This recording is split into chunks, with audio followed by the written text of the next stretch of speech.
Daily videos is what's going on. Yeah. Daily live streams, right? Yeah. Leading into what? Season 6 of Enigma TV. The July 4th. Brand new album coming Ronnie Corleone. from Hurricane Ronnie, titled Ronnie Corleone. Corleone. Also, season 6, which is gonna be brand new, spanking new daily vlogs. The continuation of the Hawaii vlog. New episodes of Throwback Thursday, bringing you back to the WWF in the 90s, some first-hand, behind-the-scenes vlogs, meeting WWF and WCW stars and going to wrestling events from the 90s all the way through WrestleMania, plus all the old performances from B-Town Records, plus all my whole old album catalog. That's all on Throwback Thursday. And on Sundays, we got In the Kitchen cooking videos. Tuesdays is going to be Top 10 Tuesdays. And then we got vlogs on all them other days. And we got PlayStation live streams on Saturdays. So y'all ain't going to want to miss this shit. We got some shit coming. What? And all of that's leading to finally continuing and uploading and bringing to YouTube the first vlog in history. My complete collection. My complete life's work of vlogs. So that's going to be coming ultimately after all that said and done. Also, we on the road back to the island. I have to go back. Kate, we have to go back. Please subscribe. Smash that like button in the mouth. Do a flying elbow on that bell button.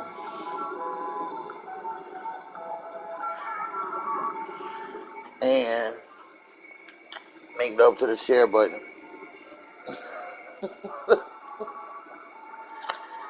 And caress that like button.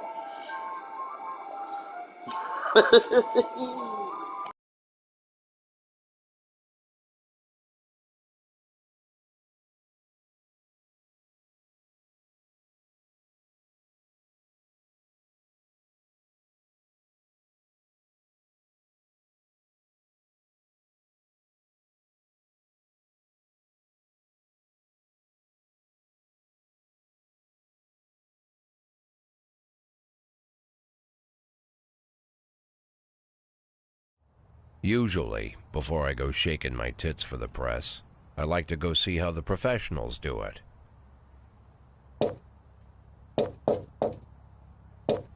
Some might say the chief of police has no business in an institution like this, but in fact it's the quietest and safest place in town. You won't run into any reporters, nobody gets into any fights, nobody drinks too much, nobody even raises their voice. The place is owned by an elderly gentleman who knows how to keep things under control. That's why I never invite my friends here. I wanted to make an exception for my 60th birthday, but most of my colleagues are young enough to be my sons. They'd rather just hire prostitutes. Why stare at some boobs when you can take the whole package for yourself? Yeah. But there's none of that in our club. Even looking too long is considered indecent. You can get an occasional glimpse, like by accident. The rest of the time you just pretend that you're immersed in conversation, or just come by for a drink. Doesn't mean these gentlemen wouldn't want their bald heads smothered in tits. It's just that nobody says it out loud. My younger colleagues might call it hypocrisy, but I call it the good old-fashioned manners. Good manners and leave the rest unsaid. She agrees to unbutton her blouse, and we agree not to pay too much attention. The girls are on a quiet prowl, too. They're looking for a way out of their cramped rooms. Maybe make friends with some wealthy patron with a pacemaker and dentures. Everybody wants something. But we have to control ourselves, or we'll all turn into libertines and prostitutes. Hell, if there weren't any rules, I'd be belching and farting, jumping up on the table, arms held high, yelling, "Shake it, baby!"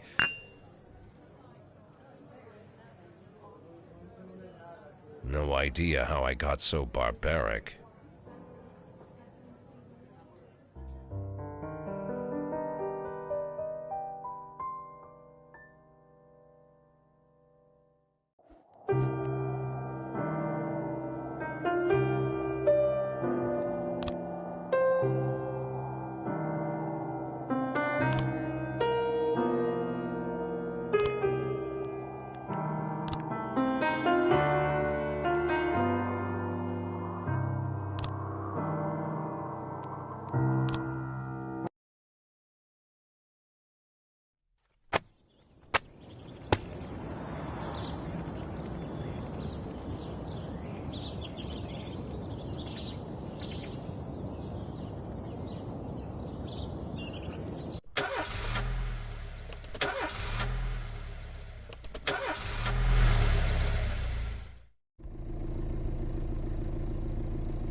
When I was a kid, my father sometimes told me at bedtime that if I closed my eyes and didn't open them for a long time, all the demons would blow away. Yesterday,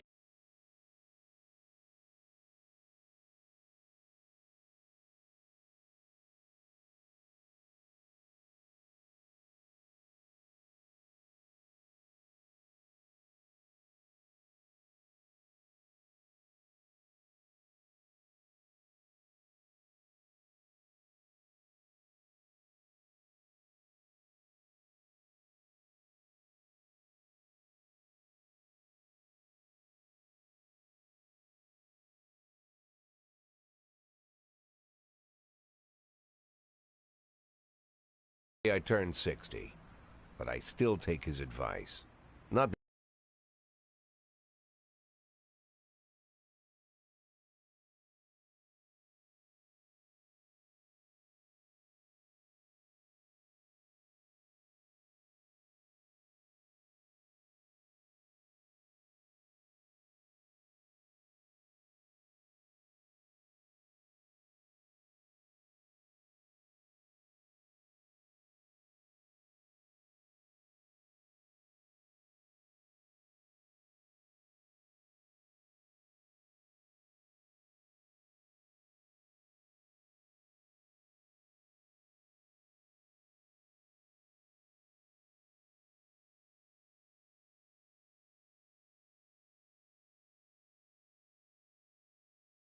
because I'm sentimental or want to keep the memory of my father alive.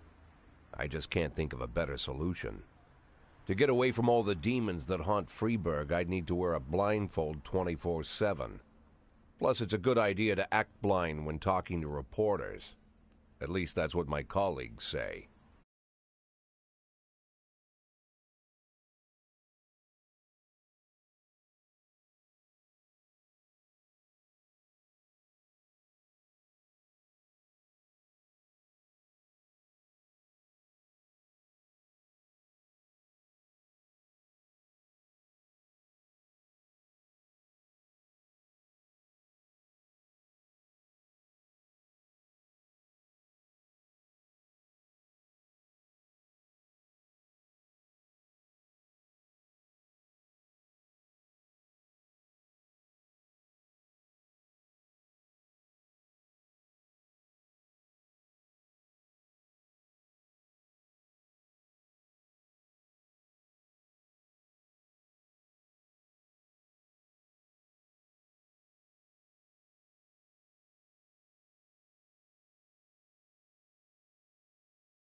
But for me, it's more like a confessional. No matter what lies you tell, You're privately thinking the honest answers. It helps me remember who I am. The fact that I'll be reading all about it in the papers tomorrow is a small price to pay. Call it penance for the preacher.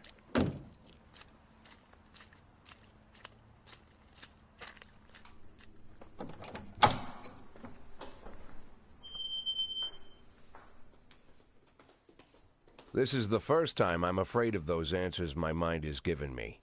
Not because I'm mad I'm losing my job. Though it's true, I'm mad as hell. Not because I subconsciously blame everyone else. Though I damn sure do blame them.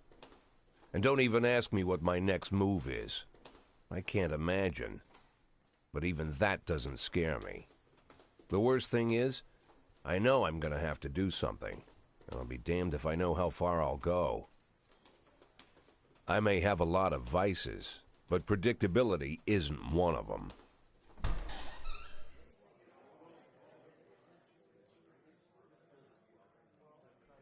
I learned a long time ago how to drive away the swarming demons.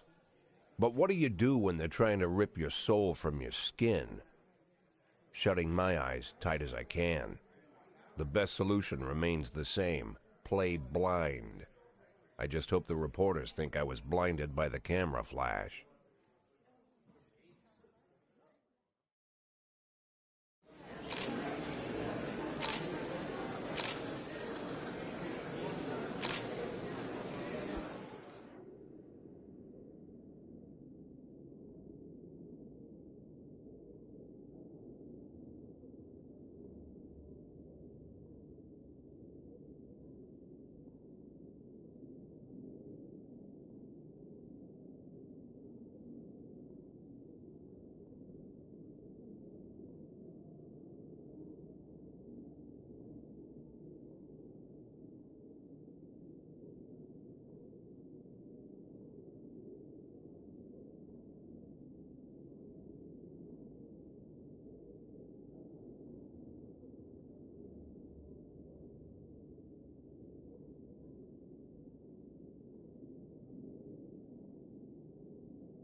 How's the back today, Mr. Boyd? Same as usual. How did the press conference go? You can read about it in the newspapers tomorrow. Don't let anyone in.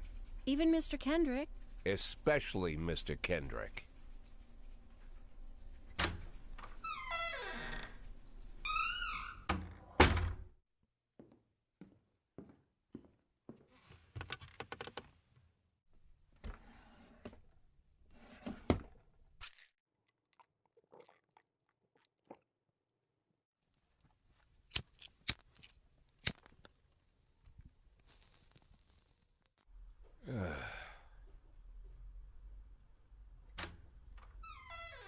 As soon as I heard the door creak, I knew what face I'd see. When I tell Emma not to let anyone in, there's only one man it could be. Rude, arrogant, no warning. That's Mayor Rogers in a nutshell. White summer shoes, white socks, white shorts, white polo shirt, and the white smile of a hungry shark. Mayor Rogers enters every room like he owns the place. Even the floorboards under his feet sound like they're creaking an apology. He never shied away from the odd corruption scheme. It's like the devil walks behind him.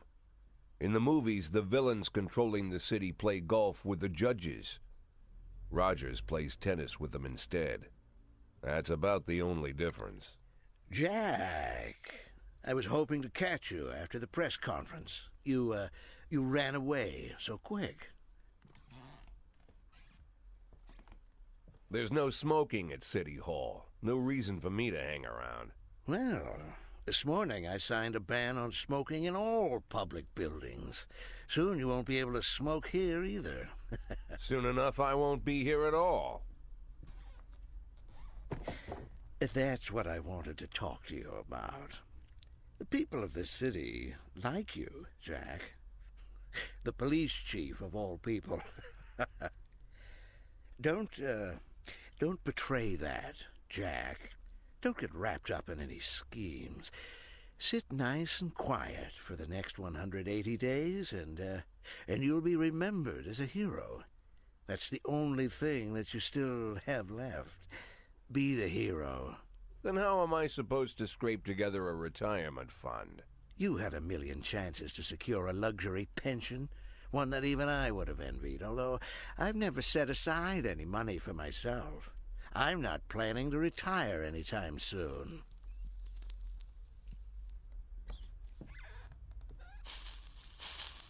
"180 days of quiet, Jack. That's all I need. I don't have any problems with you, and you won't have any problems with me. I have a new assistant, Troy Starr. If you have something to tell me, call him. But try not to bother him. He's a busy man." I'll do my best. "And quit smoking at the office. One of my friends will be using it soon."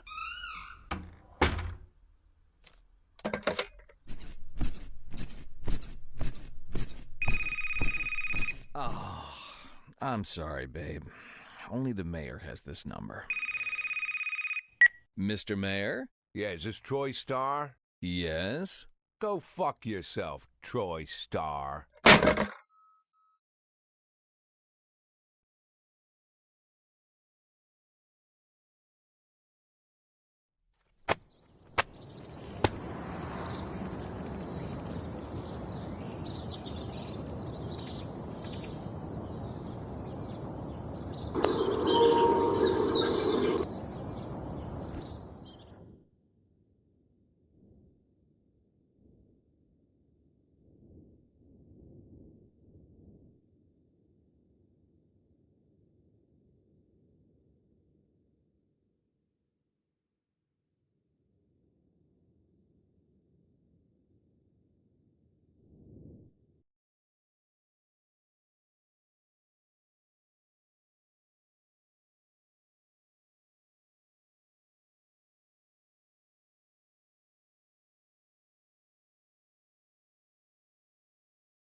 Cops don't use the police station cafeteria anymore. There's some kind of stigma against sitting shoulder to shoulder with your partners. Everybody just takes snacks from the machines or grabs a meal and hammers it down in the corner like a vulture on a corpse. The main thing? Don't look into anyone's eyes. Could be construed as an invitation to sit together. The only people eating here are ghosts.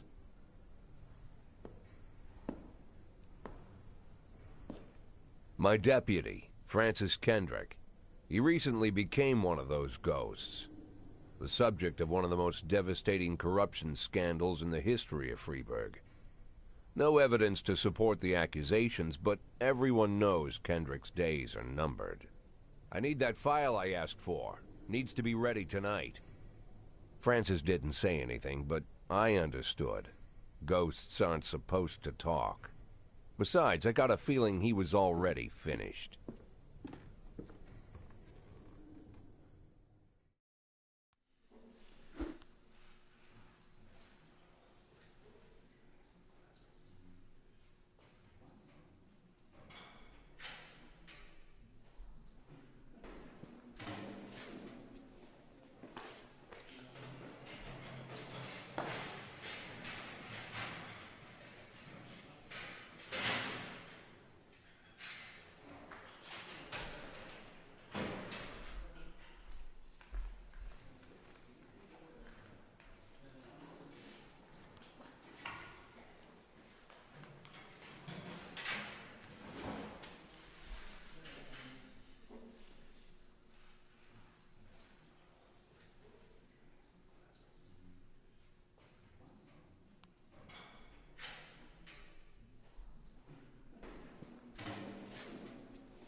sweet ginger green.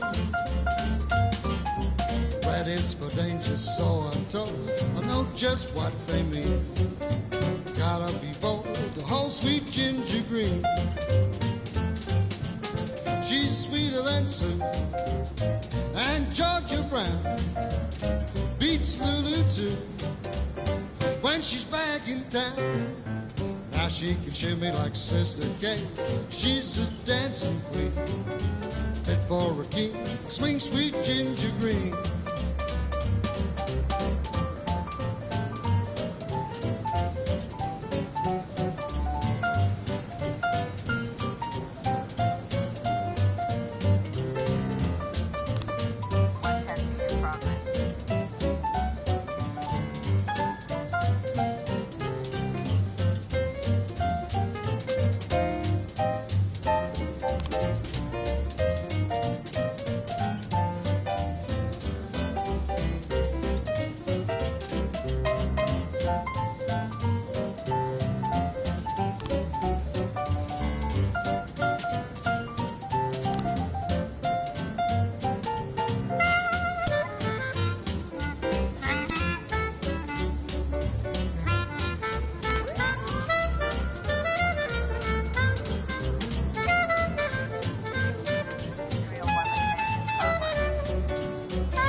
She's just a dancing queen, fit for a king. Swing sweet ginger, swing sweet ginger green.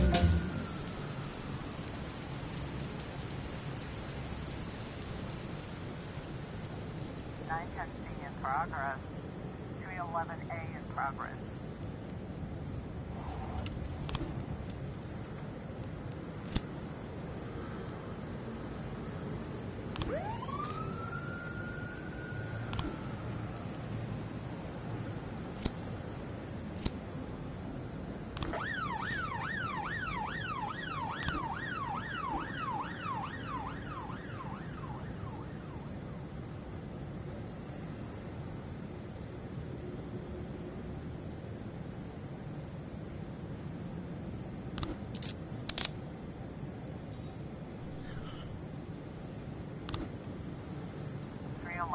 Complete.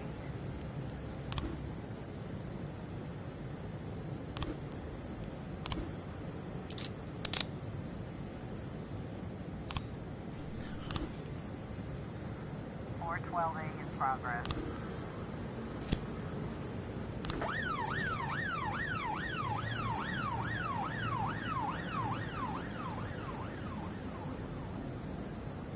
.311A complete. We've got a situation here.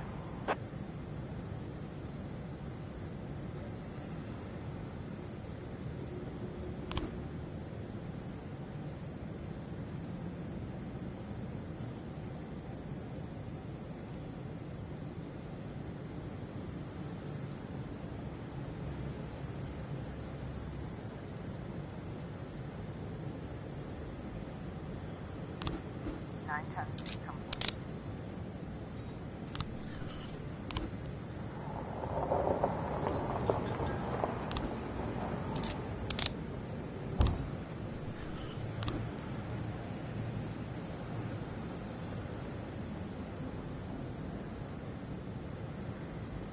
.412A complete.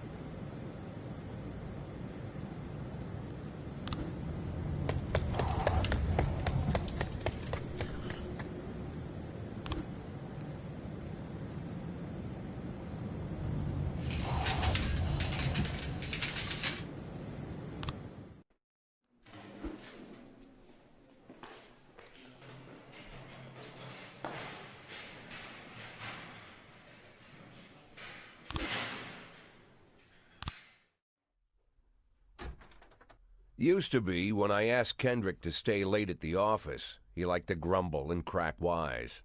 Nowadays, he doesn't have the strength for it. Slumped shoulders, blank stare, wrinkled skin. The past few weeks, I don't hardly recognize my old friend. In his younger years, he reminded me of a gallant royal officer in an old Kipling story. Kendrick isn't just crumbling under the weight of the public pressure, but from the shame of it all.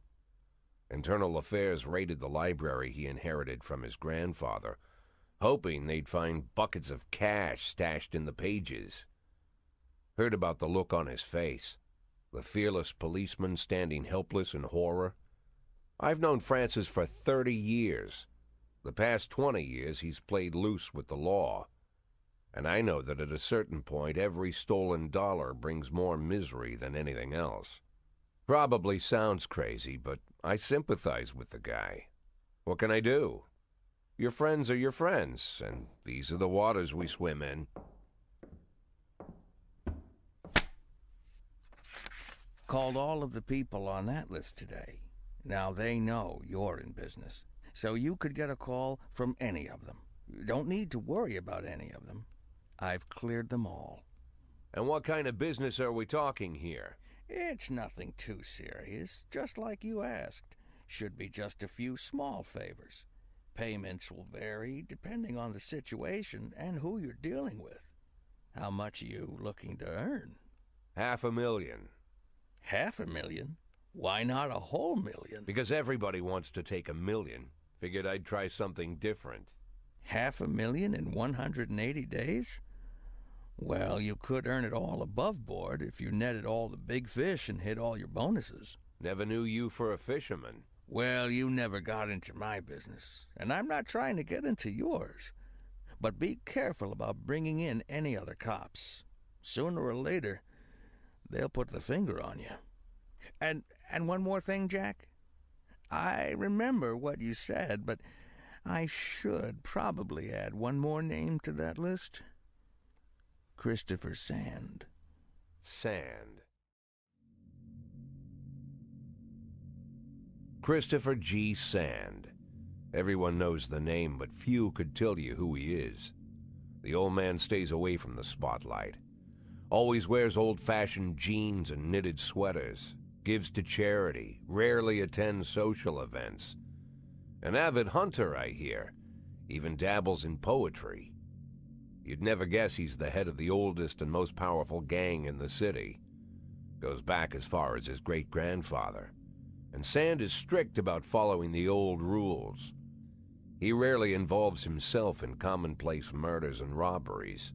Hardly needs to intimidate anyone to get his point across. The people who work for him each have their sphere. They provide protection where needed, even work with the authorities when they want to make a deal. Meanwhile, Sand pulls the strings without getting his hands dirty. People sometimes mistake his quiet approach. A couple years ago, an arms dealer decided to expand its business without asking permission, and his whole family paid the price. In 4 weeks, Sand killed 31 people. Old men, women, even a few teenagers. And Sand's people made sure every paper reported it. Frank, I don't want to hear you say that name again. Jack, please, listen to me. I'm in with these guys. We agreed, Frank. That's not the kind of business I'm into. I don't go there. Never have, never will.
211 in progress.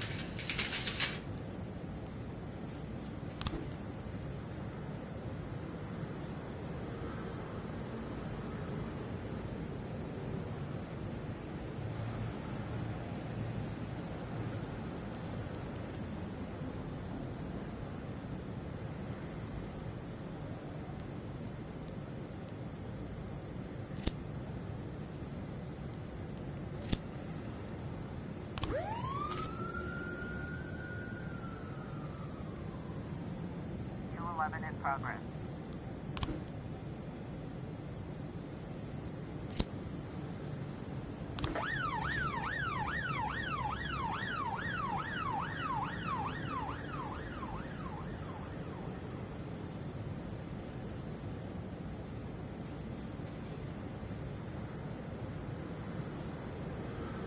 Complete.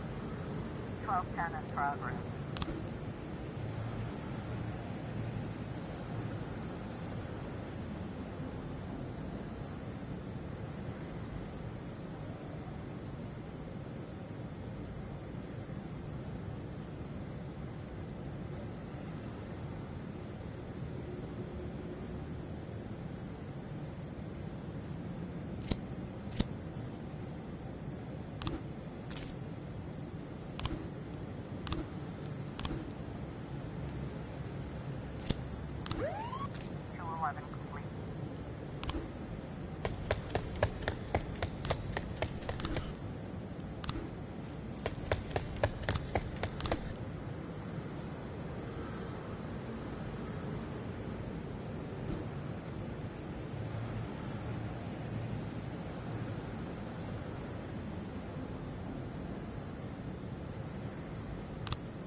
Complete.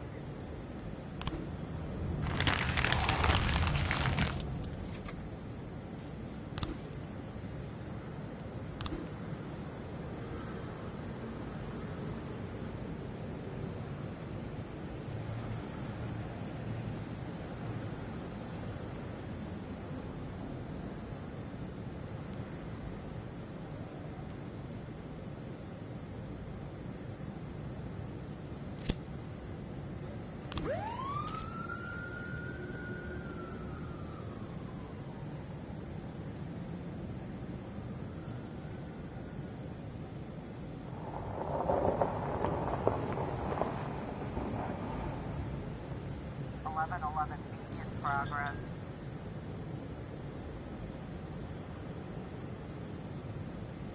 411 in progress.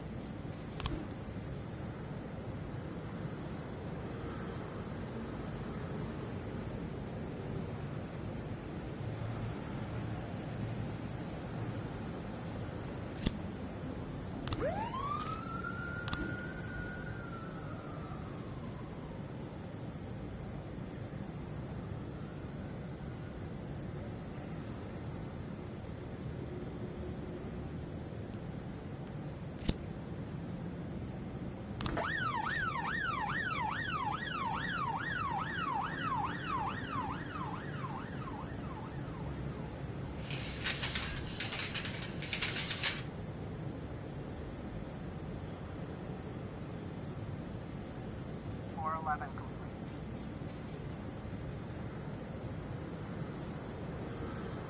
Officer, I think it looks like we have a situation here.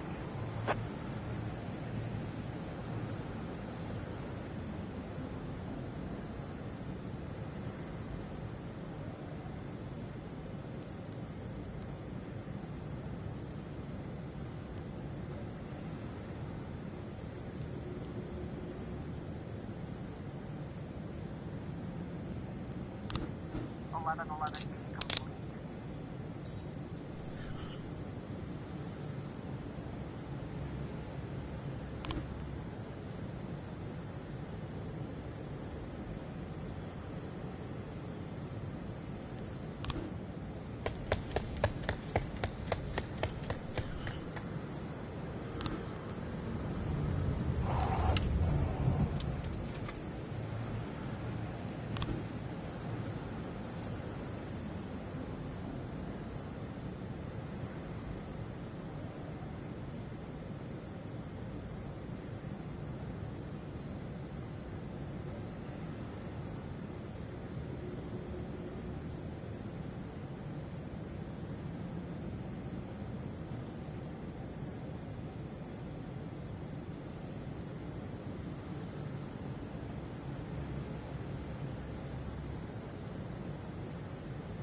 Whenever I'm alone at home and there's a knock at the door, I always hope it'll be my wife, Laura. She's always forgetting her keys. Hello, my name is Steve, and you're Jack Boyd, is that right? To get to my front door, the Bible boys walked about a mile from the local bus stop, jumping over mud puddles and skirting a couple of landfills. Laura doesn't go in for religion either, but according to her, these brave lunatics with their fake smiles deserve at least a minute of attention. She patiently listens to them, asks them questions, regales them with pastries, and never once dropping a hint of condescension. When I watch her do it, I've got to admit it gets me. I'd have hugged those boys, sat with them on the porch and lit up a cigar. But a month after Laura left, all I could do was quietly ask them not to bother me. Today I'm a little rougher still. Shut the door on his nose this time. Another couple weeks at this rate and I'll be greeting anyone who comes close with my service pistol pointed towards the sky, ready to fire my warning shots. In my life, even the basic stuff never goes like it's supposed to. Normally, when a wife is going to leave home, she'll make a scene or at least sit everyone down for a serious conversation. But Laura just disappeared. The children in the stories always stand on the side of the mother, but all three of our sons supported me. The in-laws always blame the husband for making their daughter unhappy. But now Sally, Laura's mother, well, we sort of have a pact. The fellow Laura ran off with is young enough to be her son. I hear he's 30 years old. Of all the possible information a man can know about his wife's lover, I get hit with that. Fortunately, Laura's mother doesn't like the way it sounds either. Sally figures this guy just thought he'd have some fun with a mature woman, but he'll be back chasing college girls before the year is out. So we have an agreement. Sally's going to track down Laura and try to reason with her, and we'll arrange a meeting. Meanwhile, I'm supposed to not do anything stupid, which of course means anything at all. It's a crazy situation.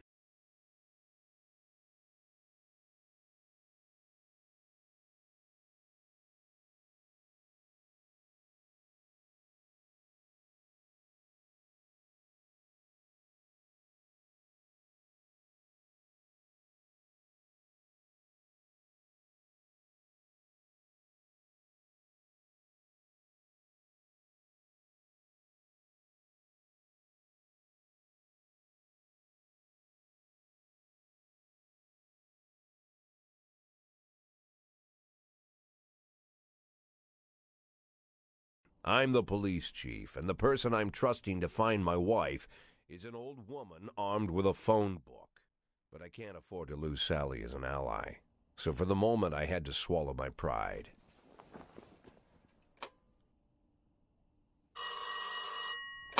Hello.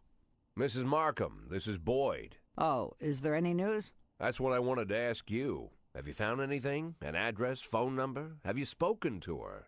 Don't worry, Jack. I've narrowed the range to 2 suspects, or whatever you like to say at your police building. At my police building, we find people faster than a funny old woman chirping on the phone with my wife's girlfriends. Oh, you're an old man, Jack. Come to your senses. They'd give us straight odds on the street. But I've got more energy, Jack. Maybe you think I'm a foolish old woman, but I go to my book club, argue with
the girls about Byron, and it gives me energy.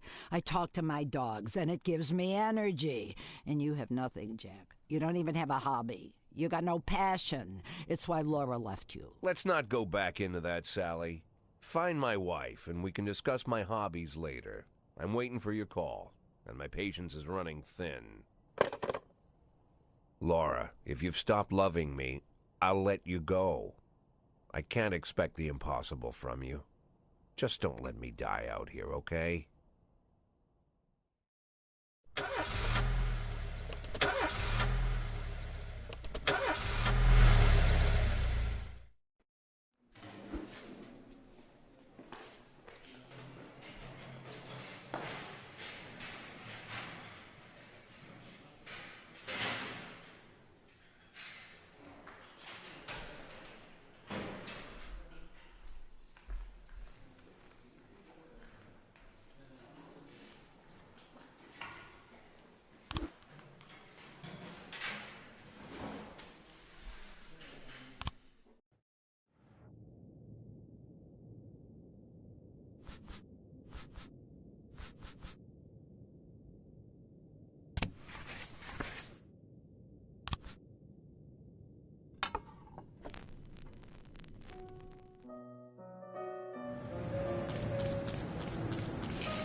Progress.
Progress.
12 complete.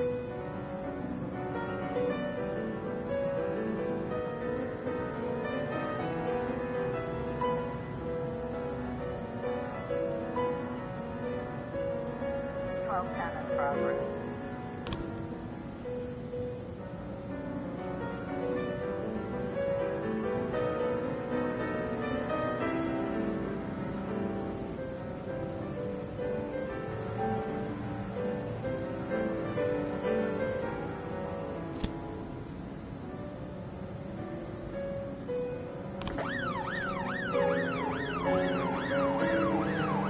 We've got a situation here.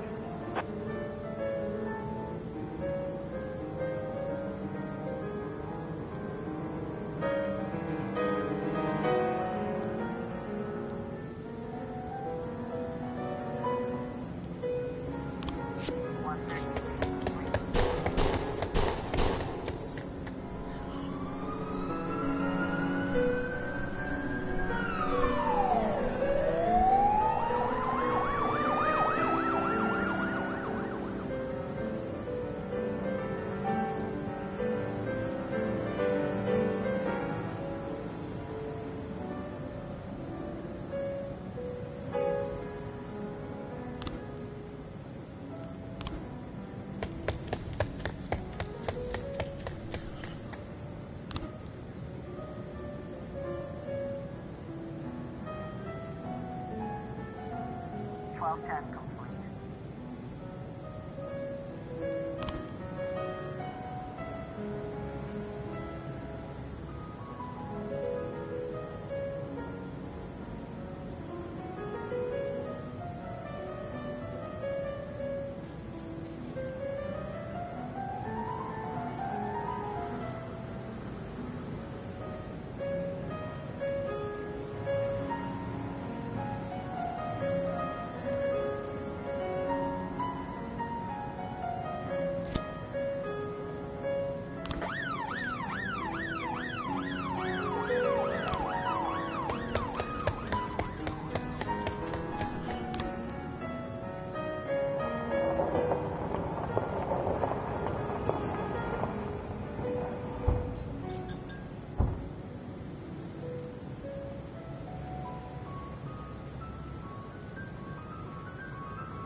311A in progress.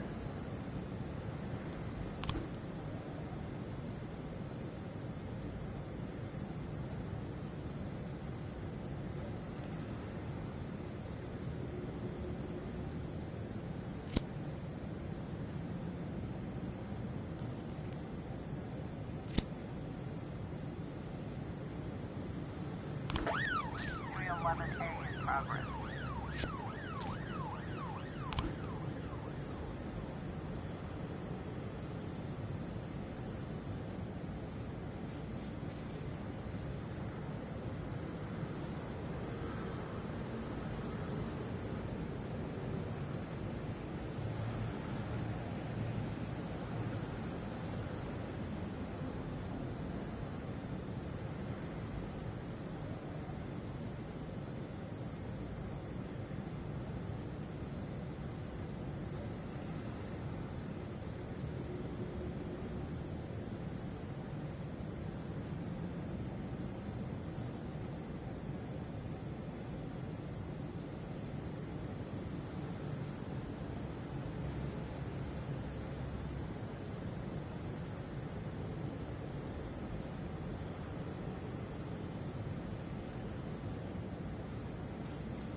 Officer on scene. Looks like we have a situation here.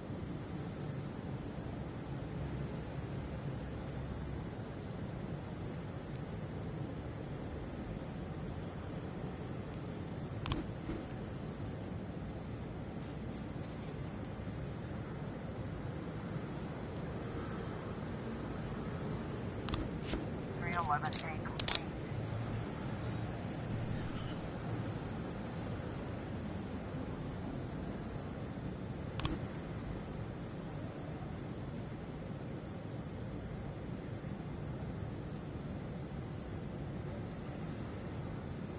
311A complete.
Why would a man need a barn?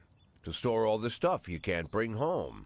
About 30 years ago, back when I was young and interested in farming, I carried all kinds of junk home. After a day in the field, I'd come home with buckets, shovels, dirty boots and clothes, and instantly transform the living room. But even back then, there's something I always kept in the barn.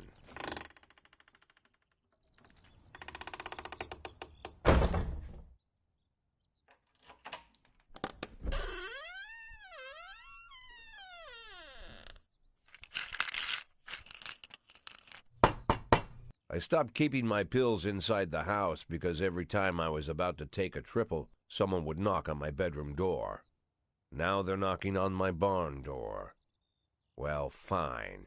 It's not every day that someone comes to visit your barn. In all the years we worked together, Kendrick never came to visit the house. We drank at bars, went fishing, went to the mountains, even chased off some poachers one time. But he never came for dinner with the family. We never watched football over here. And now he's brought his friends to visit my barn. I always try to look unsurprised, like it's an everyday thing to get visitors at the old barn, especially guests with their own personal bodyguards. But Kendrick is sharp enough to see he's caught me with my pants on backwards. Sorry for the surprise, Jack. We saw you from the car. Figured we'd find you in here. I'm going in for a minute, fellas. These guys will wait outside.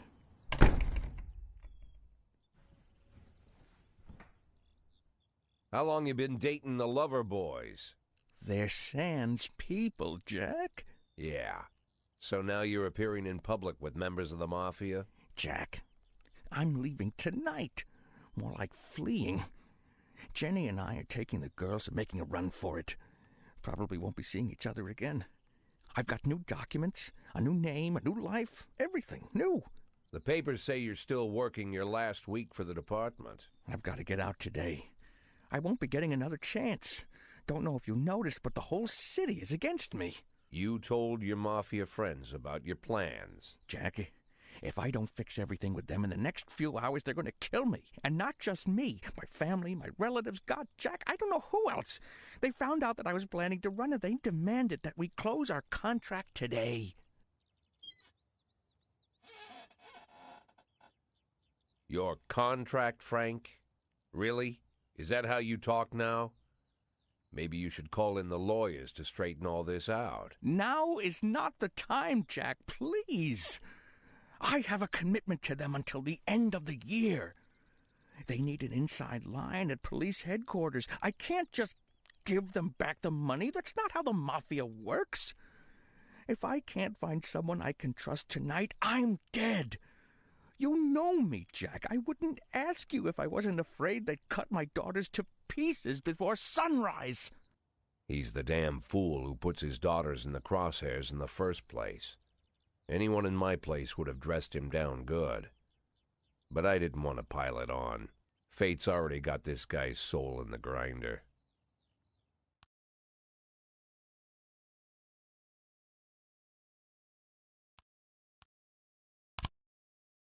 Give him my phone number and tell him it's done. Don't call me. Don't come to work today. I don't want to see or hear from you again. Time for you to go. Jack, Get the fuck out of my nice cozy barn, Frank.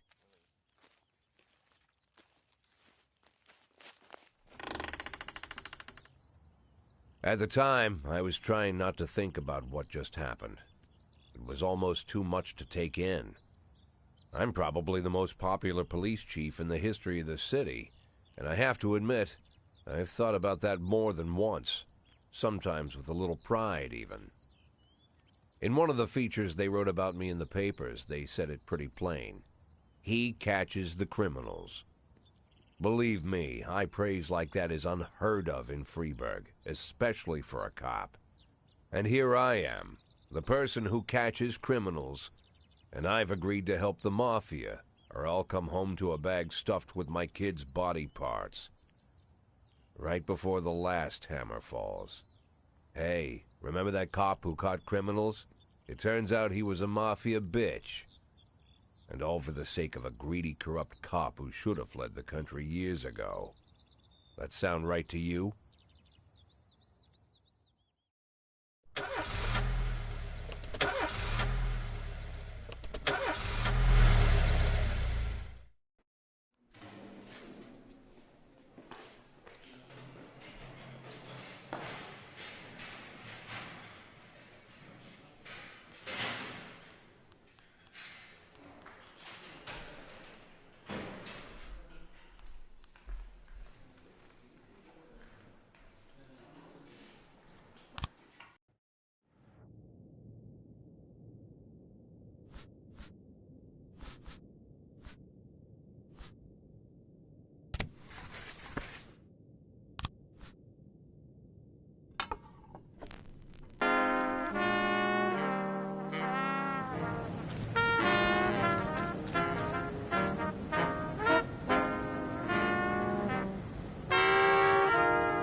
910 D in progress.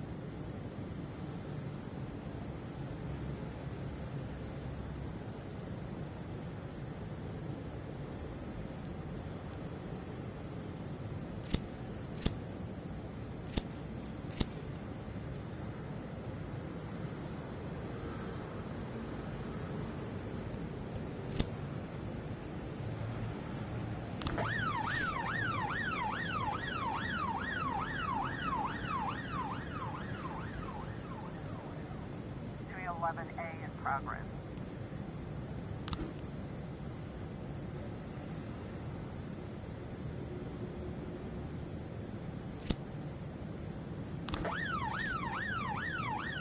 Two-10 complete.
Officer on scene. Looks like we have a situation here.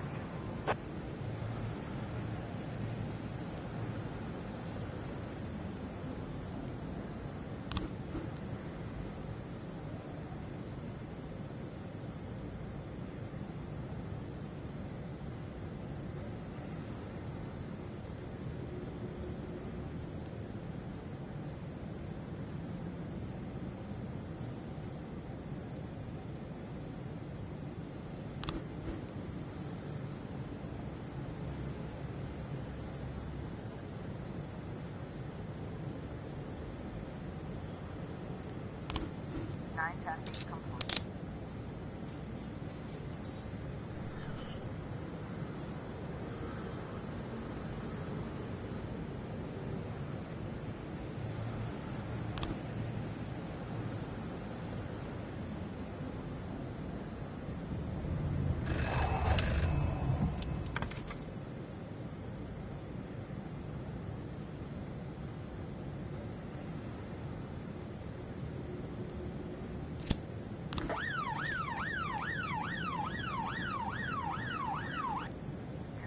In progress.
Complete.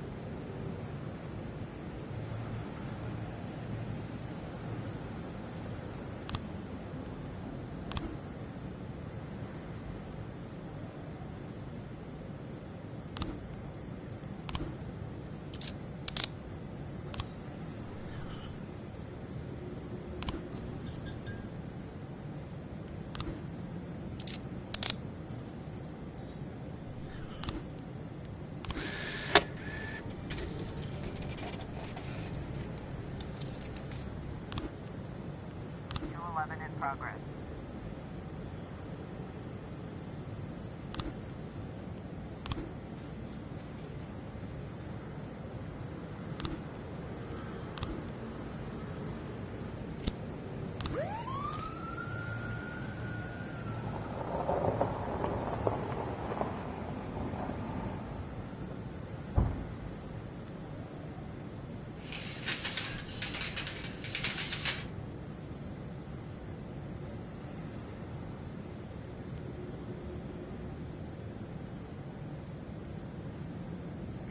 Complete.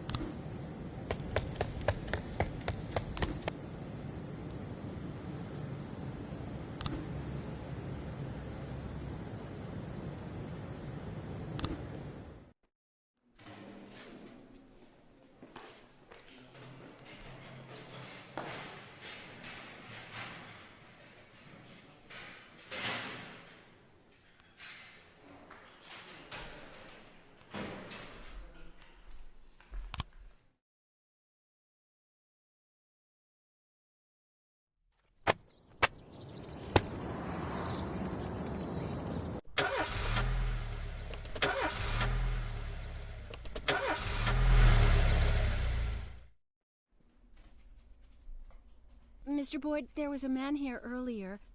He left you this. A man? What man? Who let him on this floor? I don't know. I've never seen him before. I asked him his name, but he just ignored me. He was talking on a big telephone, you know, one of those portables. He gave me this envelope and left. Damn. Okay, let's see about this.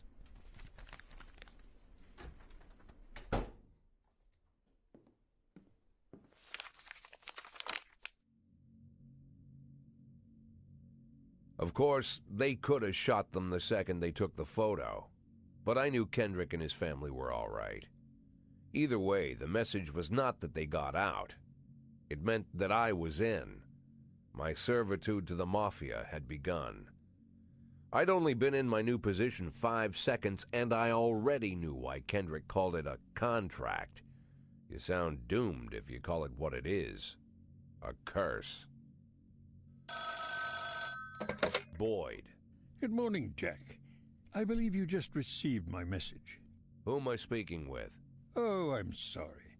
I forget some people don't recognize my voice. But I assure you, Jack, if I was sitting right there in front of you, you'd have no trouble recognizing me. Like I was a member of your family. Even better than a wife, perhaps. A wife can betray you. No man is immune. I don't talk to people who don't tell me their names. Oh, Jack, don't be so childish. You're too old to run away from strangers.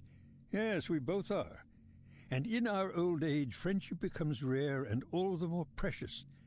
But of course, we must work with new people and find out new names. So if you insist, Jack, let us formally meet. Hello, Jack Boyd. I'm Christopher Sand. Wonderful, Mr. Sand. And what is it you do for a living? Oh, you'll soon find out all about that. Well, you'll learn much more than a simple policeman could ever expect. You're a simple policeman no longer, Jack. Don't turn off your phone. You start today.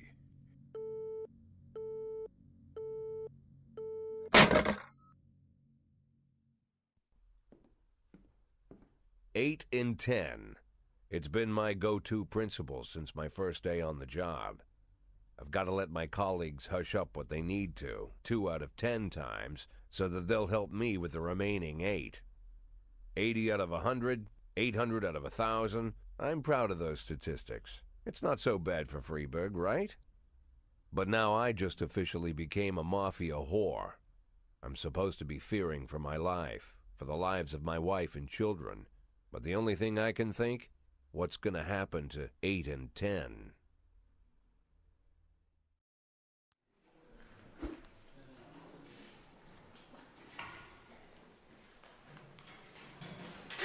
Got me a trophy.